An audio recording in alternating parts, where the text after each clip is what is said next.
নমস্কার, আমি মধুমিতা মজুমদার। ডিএলএড দ্বিতীয় বর্ষের পেডাগজি অ্যাক্রস কারিকুলাম বিষয়ের আরও একটি ক্লাসে আপনাদের সকলকে স্বাগত জানাই।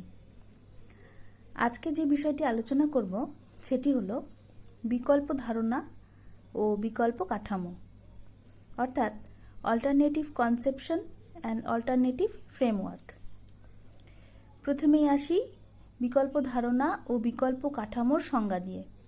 বিকল্প ধারণার সংজ্ঞা হলো, বিকল্প ধারণা হলো বিভিন্ন ঘটনা, তথ্য বা তত্ত্বভিত্তিক অর্জিত শিক্ষার্থীদের সেই সব ধারণা যেগুলি বর্তমানে বিজ্ঞানসম্মতভাবে গ্রহণযোগ্য ধারণার বিরোধী বা সঙ্গতিহীন।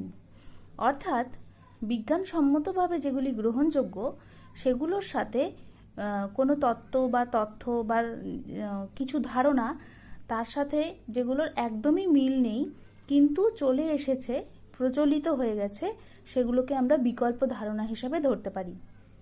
আবার বিকল্প কাঠামো কি? কোনো বিকল্প ধারণা যখন একাধিক প্রসঙ্গ বা ঘটনায় দৃঢ়তার সাথে বারংবার ব্যবহৃত হয় তখন তাকে বিকল্প কাঠামো বলে। কোনো একটি ভুল ধারণা বা তত্ত্ব যদি বারবার সেই ভুলটাই রিপিট হয়,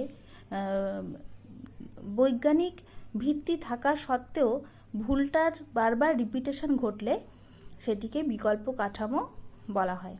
উপরিউক্ত দুটি সংজ্ঞাই মনোবিজ্ঞানী বুয়ের দেওয়া 1998 সালে।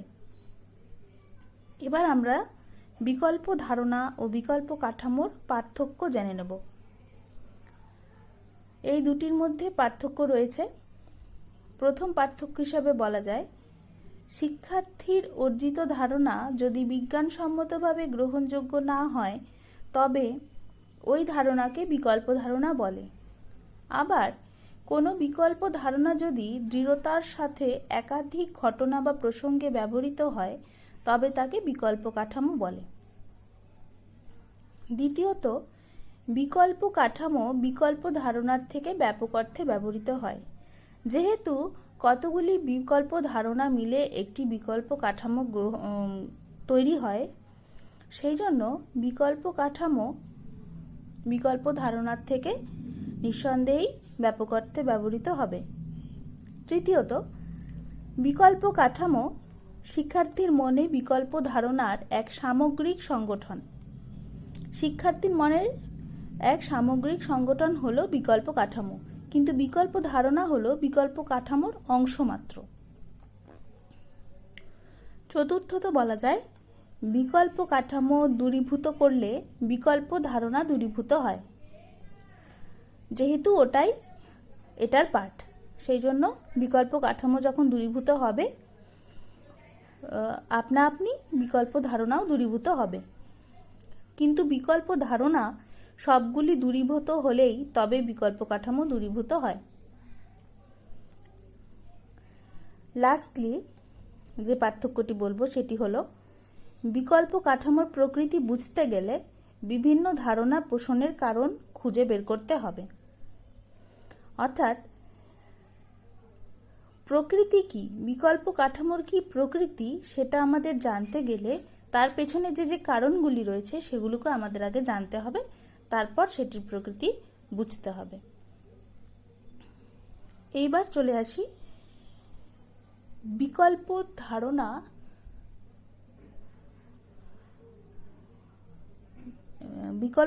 নয়, বিকল্প কাঠামো তৈরির যে কারণগুলি রয়েছে সেগুলো সম্পর্কে আমরা একটু জানব।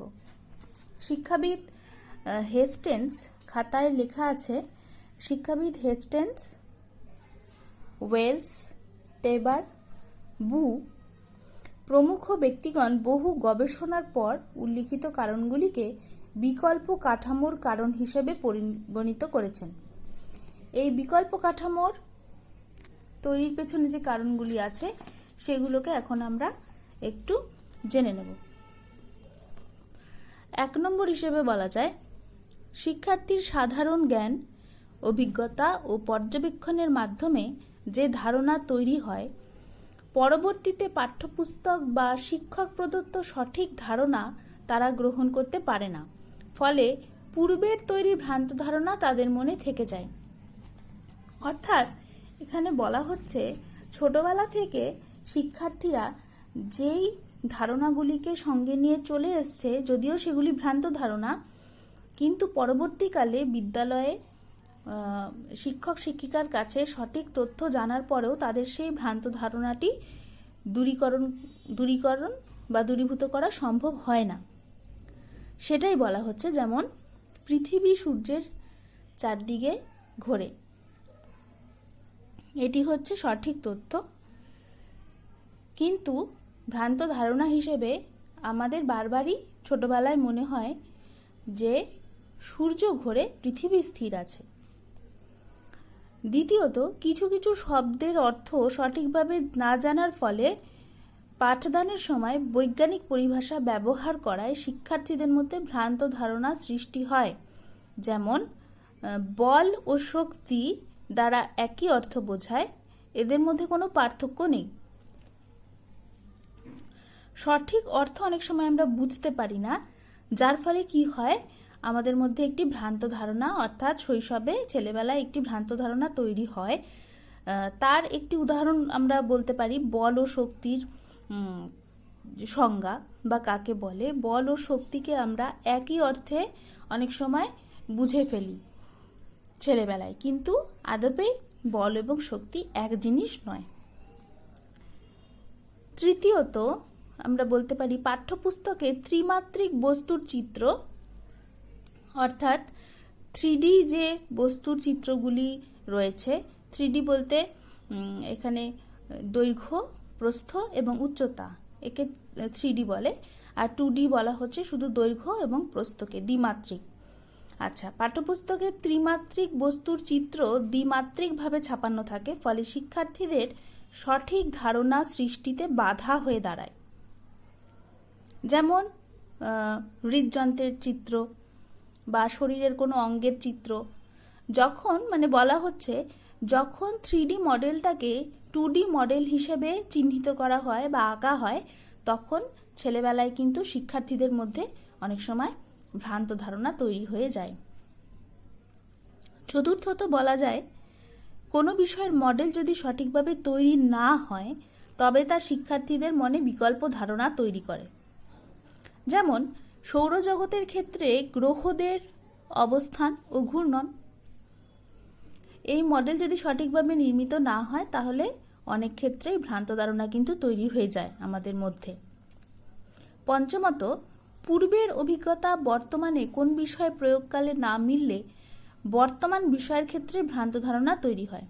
যেমন আমি খাতাতেও লিখেছি, বায়ু এক প্রকার পদার্থ নয়, এটি একটি বিজ্ঞান সম্বন্ধীয় ভ্রান্ত ধারণা।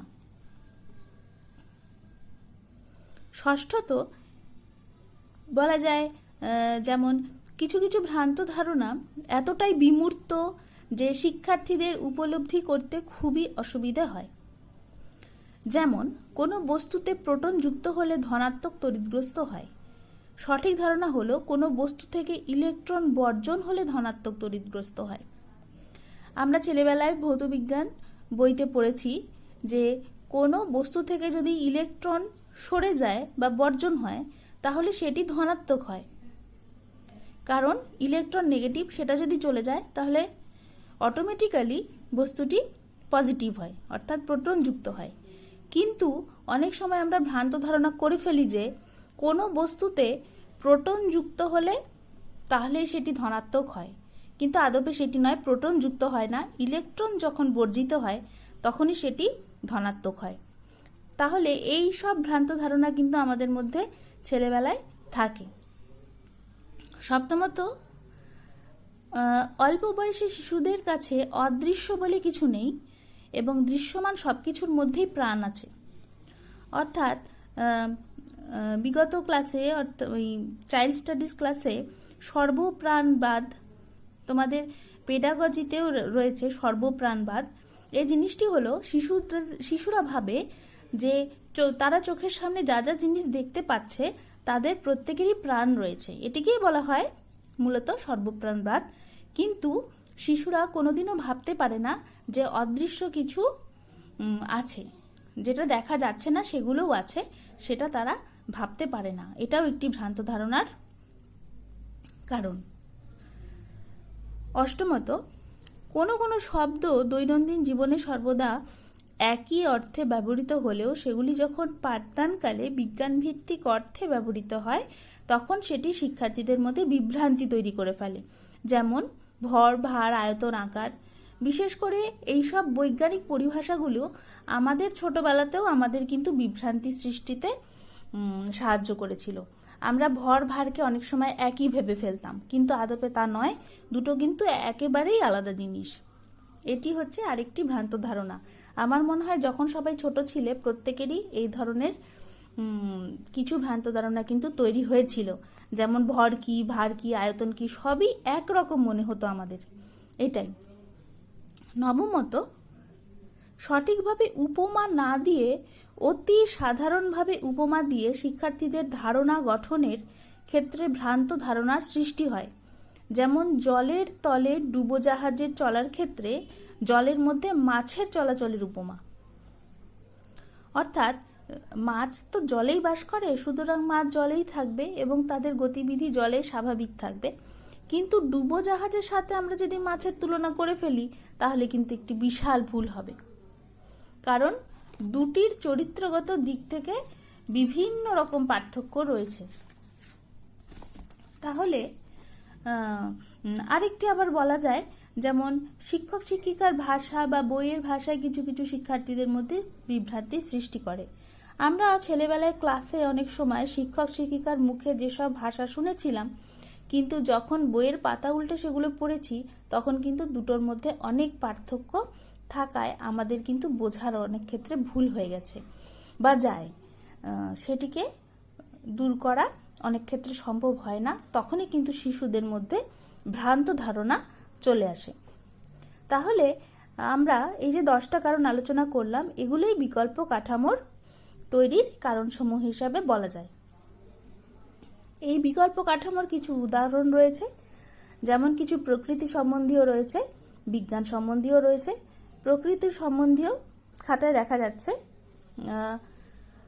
আমি একটি আলোচনা করে দিচ্ছি। প্রকৃতি সম্বন্ধীয়র মধ্যে যেমন আমাদের প্রকৃতি সম্বন্ধীয় ধারণার মধ্যে থাকে সূর্য পৃথিবীর চারদিকে ঘোরে, কিন্তু আসল কথাটি হলো সূর্য স্থির আছে, সূর্যই কেন্দ্রে রয়েছে এবং পৃথিবী তার চারদিকে ঘোরে। এটি কিন্তু আমাদের ছেলেবেলায় প্রায়শই ভুল হতো। আবার একটি কি আছে, চাঁদ ও সূর্য অপেক্ষা পৃথিবী বড়।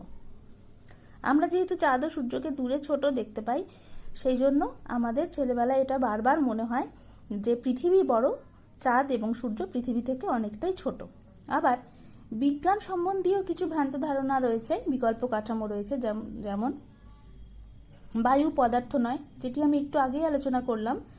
আমরা ভাবি যেটি অদৃশ্য বা চোখে দেখা যায় না সেটি পদার্থ নয়, মানে অর্থাৎ তাতে কিছুই নেই আর কি, চোখের সামনে যেটা বিদ্যমান সেটি সব। সুতরাং বায়ু পদার্থ নয়, আমার মনে হয় এটা ছেলেবেলায় সকলেরই একটি ধারণা ছিল। আবার বল ও শক্তি একই অর্থবোধক, অর্থাৎ একটু আগে আমি যেটা বললাম ভর, ভার, আয়তনকে একই রকম মনে হয়, কিন্তু পরিভাষাগত দিক থেকে সবগুলি আলাদা। সেরকমই বল ও শক্তিকে আমাদের একই অর্থবোধক মনে হলেও দুটি কিন্তু একেবারেই ভিন্ন। তাহলে আজকের আলোচনা আমাদের এখানেই শেষ হলো। আশা করি সকলেই তোমরা বুঝতে পেরেছ। নমস্কার।